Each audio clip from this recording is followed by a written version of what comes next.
إن قارون كان من قوم موسى فبغى عليهم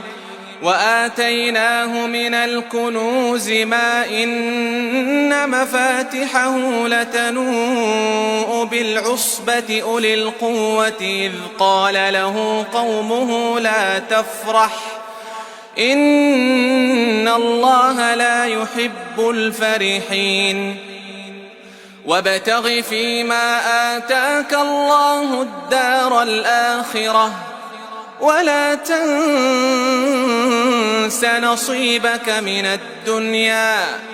وأحسن كما أحسن الله إليك ولا تبغ الفساد في الأرض إن الله لا يحب المفسدين قال إنما أوتيته على علم عندي أولم يعلم أن الله قد أهلك من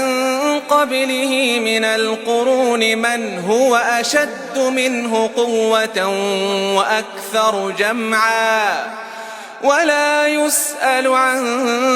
ذنوبهم المجرمون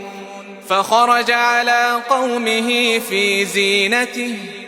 قال الذين يريدون الحياة الدنيا يا ليت لنا مثل ما أوتي قارون إنه لذو حظ عظيم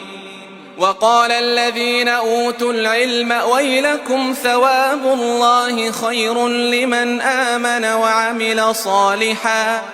ولا يلقاها إلا الصابرون فخسفنا به وبداره الأرض فما كان له من فئة ينصرونه من دون الله وما كان من المنتصرين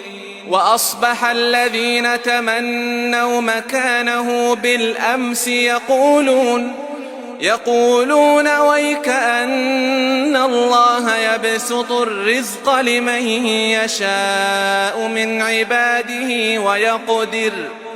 لولا أمن الله علينا لخسف بنا ويكأنه لا يفلح الكافرون